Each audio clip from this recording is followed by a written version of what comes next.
Radha Krishna Gopal channel में आप सभी का स्वागत है। आशा करती हूँ आप लोग बिल्कुल ठीक होंगे और मैं भी ठीक हूँ। तो दोस्तों, कार्तिक मास महात्म्य कथा अध्याय 10 का आज हम पाठ करेंगे और आपको कथा सुनाएंगे। तो सुनिए, कथा शुरू करते हैं हम। आप लोग प्लीज़ मेरे चैनल को लाइक सब्सक्राइब जरूर कर लीजिएगा ताकि आपके पास ऐसी नोटिफिकेशन आते रहें। तो राम पृथक बोले, हे ऋषि श्रेष्ठ नारद जी, आपको प्रणाम है। कृपया आप यह बताने की कृपा करें कीजिए कि जब भगवान शंकर ने अपने मस्तक के तेज को क्षीर सागर में डाला तो उस समय क्या हुआ। कल हमने आपको कथा 9 की डाली थी, तो अब 10 का डालेंगे। तो नारद जी बोले, हे राजन, जब भगवान शंकर ने अपना वह तेज क्षीर सागर में डाल दिया तो उस समय वह शीघ्र ही बालक होकर सागर के संगम पर बैठकर संसार को भय देने वाला रुदन करने लगा। उसके रुदन से संपूर्ण जगत व्याकुल हो उठा। लोकपाल भी व्याकुल हो गए। सराचर लयाजामान हो गया। शंकर सुवन के रुद्र में संपूर्ण ब्रह्मांड व्याकुल हो गया।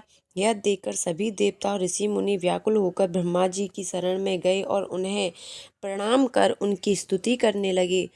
उन सभी ने ब्राह्मण से कहा, हे पितामह, यह तो बहुत ही विकट परिस्थिति उत्पन्न हो गई है।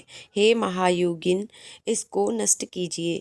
देवता के मुख से इस प्रकार सुनकर ब्रह्मा जी सत्यलोक से उतरकर उस बालक को देखने के लिए सागर तट पर आए। सागर ने ब्रह्मा जी को आता देखकर उन्हें प्रणाम किया और बालक को उठाकर उनकी गोद में दे दिया।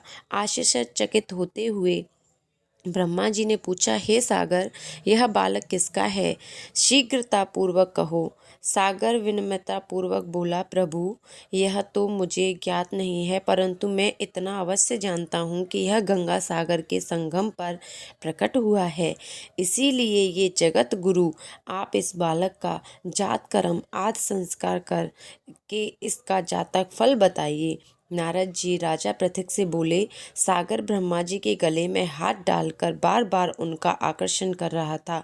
फिर तो उसने ब्रह्मा जी का गला इतनी जोर से पकड़ लिया कि उससे पीड़ित होकर ब्रह्मा जी की आंखों से अश्रु टपकने लगे।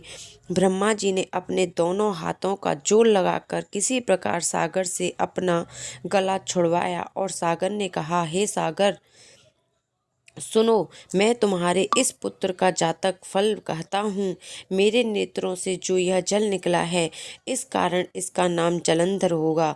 उत्पन्न होते ही यह तरुणावस्था को प्राप्त हो गया है। इसीलिए यह सब शास्त्रों का पारगामी, महापराक्रमी, महावीर, बलशाली, महायोद्धा और रण में विजय प्राप्त करने वाला होगा। यह बालक सभी दैत्यों का अधिपति होगा। यह किसी से भी पराजित न होने वाला तथा भगवान विष्णु को भी जीतने वाला होगा। भगवान शंकर को छोड़कर यह सबसे अवध्य होगा। जहाँ से इसकी उत्पत्ति हुई है, यही वही जाएगा। इसकी पत्नी बड़ी पवित्रता, सौभाग्यशाली, सर्वांग सुंदरी, परम मनोहर, मधुर वाणी बोलने वाली तथा शीलवान होगी। सागर से इस प्रकार कहकर ब्रह्मा जी शुक्राचार्य को बुलवाया और उनके हाथों से बालक का राज्याभिषेक कराकर स्वयं अंतर ध्यान हो गए। बालक को देखकर सागर की प्रसन्नता की सीमा ना रही। वह हर्षित मन से घर आ गया। फिर सागर में उस बालक का लालन पालन कर उसे पुष्ट किया। फिर काल नेम नामक असुर को बुलाकर वृंदा नामक कन्या से विधि पूर्वक उसका विवाह करा दिया। उस विवाह में बहुत अड़ैन उत्पन्न हुए। उत्सव हुआ। श्री शुक्राचार्य के प्रभाव से पत्नी सहित जलंधर दैत्यों का राजा हो गया। तो आशा करती हूँ आज ये कथा यहीं पर समाप्त करते हैं। अगली कथा में इसके बारे में आगे आपको बताएंगे। आशा करती हूँ आपको ये वीडियो पसंद आई होगी। ज़्यादा से ज़्यादा सपोर्ट करें, लाइक करें, सब्सक्राइब करें, बेल आइकन प्रेस कर लें ताकि आपके पास ऐसे नोटिफिकेशन आते रहें। और वैसे भी आप इस वीडियो को वैसे सारी वीडियो को आपने बहुत प्यार दिया है, उसके लिए आप सभी को thank you. Radhe Radhe ji.